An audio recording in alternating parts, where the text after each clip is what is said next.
విజయబాబు గారు మీరేమంటారు? జనం ఎందుకు వెళ్ళిపోయారు? నిజంగా పేదరికాన్ని అవమానించినట్లా, లేకపోతే ఏదైనా సాయం చేసినట్లా? దాతృత్వాలు ఇప్పుడు ఆల్రెడీ చేసేవాళ్ళు చేస్తూనే ఉంటారు కదా. ప్రభుత్వం అట్లాంటి జరిగేవన్నీ తన ఖాతాలో వేసుకోవడానికా, లేకపోతే నిజంగా చిత్తశుద్ధితో చేసినట్లా? మీ విశ్లేషణ ఏమిటి? ఒకవైపు ఏమో నిరుద్యోగులు అలువ లక్ష్మణ అంటున్నారండి, తర్వాత పథకాల కోసం అని చెప్పని అరువులు దాస్తున్నటువంటి వాళ్ళు ఉన్నారు. మీకు నిజంగా వాళ్ళ పట్ల ఏదైనా కన్సర్న్ కనుక ఉంటే ఇచ్చినటువంటి హామీల్ని ఎలా నెరవేర్చాలి అని దానికోసం ప్రయత్నం చేయాలి తప్ప దాన్ని మళ్ళీ దారి మళ్లించడానికి కొత్త కొత్త పేర్లు పెట్టి కొత్త కొత్త అసలు వాటికి ఒక సరైన స్వరూపం కానీ పాడు కానీ ఏమీ లేనటువంటి దీన్ని, అంటే కొంతమంది వివిధ మార్గాల ద్వారా సంపాదించేటువంటి సంపాదనా పరులు విధించేటువంటి డబ్బులతో ఏదో కొంతమందిని చేయాలంటే ఇది పూర్తిగా మళ్ళీ తప్పుదారి పట్టించడం. ఎక్కడ బాగుపడతాయి కుటుంబాలు? ఇప్పుడు జగన్మోహన్ రెడ్డి గారు కొన్ని లక్షల మందికి అంతమందికి నిరంతరంగా సహాయం చేస్తే వాళ్ళు కొంత సంతృప్తిగా ఉండి వాళ్ళ పిల్లలు చదువుకోవటం భవిష్యత్తు మీద ఒక ఆశ ఉంది. ఆ ఆశని చిదిమేసేసి ఇప్పుడేదో మీరు అంటే హ్యావ్స్ హ్యావ్ నాట్స్ అండి. ఇప్పుడు అక్కడ ఆధిపత్యం మీకు వేదికే తీసుకోండి, బస్సులు కనిపిస్తున్నాయి మీకు. అక్కడ బస్సుల్లో మండు టెండలో వాళ్ళందరినీ కూడా అక్కడికి తరలించారు. వాళ్ళకి కనీస నీటి సౌకర్యం కూడా లేదు. మంచినీళ్ళు ఇచ్చేటువంటి పరిస్థితి కానీ పైన వాళ్ళ కోసం ఒక షామియానాలు కానీ.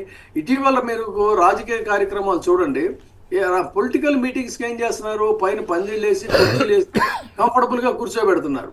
కానీ ఇక్కడ ఏం చేశారంటే వాళ్ళని బస్సుల్లో ఆయా నియోజకవర్గాలకు సంబంధించినటువంటి వాళ్ళు ఇన్ఫ్లుయెన్స్ చేసి తీసుకొచ్చినట్టున్నారు.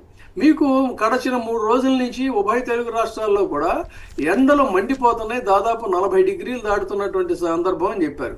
అలాంటిది అక్కడ ఒక ఓపెన్ ప్లేస్లో గ్రౌండ్ కూడా సరిగ్గా లేదు. అలాంటి చోట పాపం వాళ్ళందరినీ అక్కడ చూడండి, వాళ్ళందరూ మిడిల్ ఏజ్డ్ పీపుల్, వాళ్ళు ఎక్కువ మంది మహిళలు వాళ్ళు కనిపిస్తున్నారు. వాళ్ళకి సరైన సదుపాయం కానీ మంచినీటి సౌకర్యం కానీ లేకుండా, అంటే వాళ్ళు బడుగులు కాబట్టి బడుగులకి దాహం వేయదు, బడుగులకి గొడుగు అవసరం లేదు. మీకు మాత్రం వేదిక మీద చక్కగా అటుపక్కన ఇటుపక్కన ఏసీలు ఉండాలి, మీరు కంఫర్టబుల్గా కూర్చుంటారు, ఎన్ని గంటలైనా కబుర్లు చెప్తారు. కానీ మరి ఆ కబుర్లు వినడానికి వీళ్ళు కూడా ప్రాణులే కదా. కానీ మీ దృష్టిలో వాళ్ళు బడుగులు, మీ దృష్టిలో ప్రాణులు అంటే ఎవరంటే అత్యంత ధనవంతులు. వాళ్ళకి ఏ రకమైనటువంటి రాజకీయ రంగం అనేటువంటిది ఉండదు. సో ఇటువంటి వాళ్ళందరినీ మీకు పడనటువంటి వాళ్ళని, మీరు ద్వేషించేటువంటి వాళ్ళని, కొంతమంది ఏమో ఒకడు వచ్చేమంటాడంటే ఆ మనుషులను పట్టుకొని కుక్కలు అంటాడు, ఇంకొకడేమో బడుగులు అంటాడు. ఇట్లా వాళ్ళ దురహంకారంతో ఈ మీడియోకర్స్, నియో రిచ్ పీపుల్ నోటికి ఏదొస్తే అది మాట్లాడుతున్న పరిస్థితి అండి. భగవద్గీతలో అద్వేష్ట సర్వభూతానం అని ఉంటుంది. అద్వేష్ట సర్వభూతానం అంటే సకల ప్రాణులందరినీ కూడా సమానంగా చూడాలి నువ్వు. అటువంటి వాడే నిజమైనటువంటి వ్యక్తి. వాడి సంస్కారం, వాడి జ్ఞానం ఉంటుంది, వాడే పాలకుడుగా ఉండడానికి అర్హుడు అని చెప్పని శాస్త్రాలు చెప్తున్నాయి. మీరు సనాతన ధర్మాల గురించి వర్ణిస్తారు, చేసేదేమో పచ్చి ఒక నియంత పోకడలు, నియోరిచ్చి వేషాలు, ఇవన్నీ వేస్తా అంతమంది ప్రాణుల్ని మండు టెండలో వాళ్ళు ఇదవుతా ఉంటే మీరు చెప్పే పనికి మాలిన పని అదేమన్నా ఇన్స్పైరింగ్ గాను ఆశ వాళ్ళకి ఏదో బెనిఫిట్ అవుతుంది భవిష్యత్తులో అనుందా? కాదండి. మీకు చాలా వరకు చూడండి, even of course I'm very sorry to say, తిరుపతిలో కూడా కొంతమంది హుండీలో పర్సంటేజెస్ ప్రకారంగా విరాళాలు వేస్తుంటారు. ఏంటి ఆ పర్సంటేజెస్ అంటే వాళ్ళు కొల్లగొట్టేటువంటి కాంట్రాక్టులు, వాళ్ళు చేసేటువంటి అక్రమ పనులు, వాటన్నిటినీ కూడా కొంత పర్సంటేజ్ చేసి దేవుడికి ఒక పాప పరిహారం ఇస్తుంటారు. నిన్న మీరు పరిశీలించినట్టయితే ఒక్కొక్కళ్ళు కాణిముత్యాలండి, ఆణిముత్యాలు అయితే పర్వాలా, కాణిముత్యాలను కొంతమందిని వేదిక మీదకి తీసుకొచ్చి వాళ్ళ ద్వారా అంటే వీళ్ళని కొంతమంది అడాప్షన్ అనేటువంటిది పేదలను చదివించటము, వాళ్ళందరికీ చేయటం అనేది అఫ్కోర్స్ మధ్యతరగతి స్థాయి నుంచి చెప్పాలంటే ఇక్కడ మీరు కానీ అక్కడ ఉన్న విష్ణు కానీ నేను కానీ మన స్థాయిలో మనం కూడా ఎంతో కొంత చేస్తానే ఉంటాం, ఎప్పుడు కూడా చెప్పుకునే పరిస్థితి ఉండదు. దీనికోసం పెద్ద వేదిక ఏర్పాటు చేసి వాళ్ళు సంపాదించే సంపాదన ఏంటి, వాళ్ళు విధిస్తున్నటువంటి కాసులు ఏంటి, దాంతో ఎంతమంది జీవితాలు బాగుపడతాయండి? హ్యుమానిటీ అనేటువంటిది ఇక్కడ అవసరం. హ్యుమానిటీ అనేది ఉంటే ఇప్పుడు చూడండి, ఆయనేమో పాపం అదేమంటే చాలా పెద్దోడండి. అక్కడ ఇంకొక నాయుడు గారు కనిపిస్తున్నారు. ఆయన నిజానికి నాకు విద్యార్థి దశలో గొప్ప ఇన్స్పైరింగ్ టవరింగ్ పర్సనాలిటీ. ఆయన ద్వారా నేను చాలా ఇన్స్పైర్ అయ్యా. ఈయన ఏం చేస్తాడంటే అది ట్రస్ట్ అవ్వచ్చు, లేకపోతే ఇంకో కార్యక్రమం అవ్వచ్చు, ఈయనకి అసలు ఏమాత్రం కులతత్వం లేనట్టుగా అకారణంగా అక్కడ కులాల గురించి ప్రస్తావిస్తాడు. ఎవరైనా ఈ నాయుడు గారు ఆ నాయుడు గారిని ఎక్కడో మునగ చెట్టు ఎక్కించేస్తే ఇప్పుడు ఏదో కనపడింది విజువల్లో నాకు. అది కూడా ఎంత కంపరంగా అనిపించింది అంటేనండి, ఏంటి ఆ ఎంత కంపరంగా మాట్లాడతారంటే వాళ్ళ చుట్టూ ఉండేదేమో ఇంచుమించుగా 99% ఒకే సామాజిక వర్గానికి సంబంధించిన వాళ్ళు.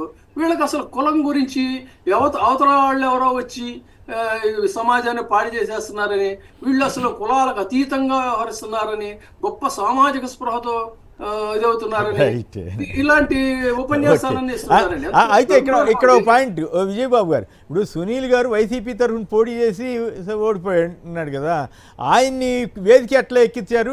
రవీందర్ రెడ్డి అన్న ఆయన లోకేష్ని కలిస్తే ఆయన ఉద్యోగం ఓడబెక్కడం, మరి సిస్కో నుంచి ఏదో పక్కన పెట్టారన్నారు. చాలామందికి ఉద్యోగాలు ఓడగొడుతున్నారు కదా వీళ్ళు వచ్చిన తర్వాత. మరి దీన్ని ఎట్లా చూస్తారు? రవీందర్ రెడ్డికో న్యాయం, సునీల్కో న్యాయమా? ఇందాక మన విష్ణు చెప్పినప్పుడు ఇక్కడ ఎవరు వైసీపీ వాళ్ళంటే మధ్యతరగతి జీవులు, లేకపోతే కరుడు కట్టినటువంటి రాజశేఖర రెడ్డి, జగన్మోహన్ రెడ్డి గారి వీరాభిమానులు, అవకాశవాద రాజకీయాలకు గొడుగు పట్టేటువంటి వాళ్ళు కనుక ధనవంతులైతే వాళ్ళకి వైసీపీ రంగు అంటదు.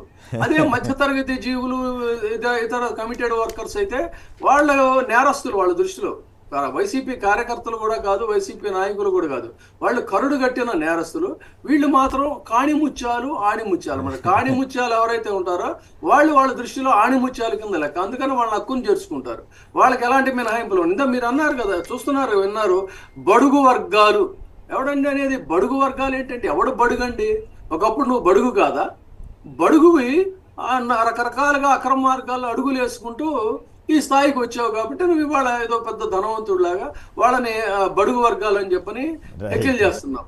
కానీ మనుషుల్ని సమదృష్టితో చూడగలిగినటువంటి వాడే నాయకుడు.